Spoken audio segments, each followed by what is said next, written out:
തിരുവനന്തപുരത്തെ നിയമസഭയുടെ താഴെ മുഖ്യമന്ത്രി ഉമ്മൻചാണ്ടിയുടെ മൂക്കിന് താഴെ ഭീമാപള്ളിയിൽ 10-34 കുടുംബങ്ങളെ ഊരുവിലക്കിയിട്ട് സ്വന്തം പെങ്ങളുടെ കല്യാണ വീട്ടിൽ ചെന്ന് കല്യാണത്തിൽ പങ്കെടുത്ത സഹോദരന് 250 രൂപ പേരപ്പിച്ച ഉസ്താദ് എന്ത് മാനവികതയാണ് നിങ്ങൾ ലോകത്തോട് പറയുന്നത്? അല്ലേ? സ്വന്തം മാതാവിന്റെ മയ്യത്ത് നിസ്കരിക്കാൻ നിന്ന മുജാഹിദിനെ കോളർക്ക് പിടിച്ചു വലിച്ച് പള്ളി അങ്കണത്തിൽ പരിശുദ്ധ പള്ളിയുടെ ഉള്ളിൽ അടിയുണ്ടാക്കിയ AP ഉസ്താദിന്റെ കൂട്ടാളികൾക്ക് മാനവികത പറയാൻ എന്താ അവകാശം? മാനവികത പറയാൻ ബലി പെരുന്നാൾ ദിവസം ഉരുവിനെ ഇറക്കേണ്ടതിന് പകരം EK സുന്നിയെ വയനാട്ടിലെ പെണങ്കോട്ടിൽ കത്തിവെച്ച് കറുത്തർത്തു.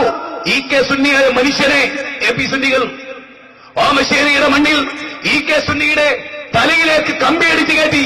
തീർന്നില്ല, പൂനൂര് കോലിക്കൽ അംസാജിയുടെ വീട്ടിൽ കിടന്നിറങ്ങുന്ന അബൂബക്കർ ഹാജിയെ ബോംബിട്ട് AP സുന്നികൾ കൊന്നു. നിങ്ങളാണോ മാനവികത പറയുന്നത്? മാനവികത പറയാൻ നിങ്ങൾക്ക് എന്ത് അവകാശമാണുള്ളത്?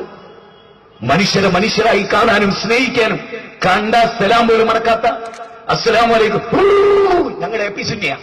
ഈ AP സുന്നിയല്ലടോ, എനിക്ക് ചന്നിയാ, ചന്നിപ്രാന്ത്. അസ്സലാമു അലൈക്കും നല്ല ബർക്കത്തോടു കൂടി പറഞ്ഞു ഞാൻ AP സുന്നിയാ. അതെന്നാ എന്റെ കുഴപ്പവും ഈ AP സുന്നിയായത്? വേറെന്തായാലും എന്നെ കുറിച്ച് പ്രതീക്ഷിക്കാം, നന്നാവുന്നു.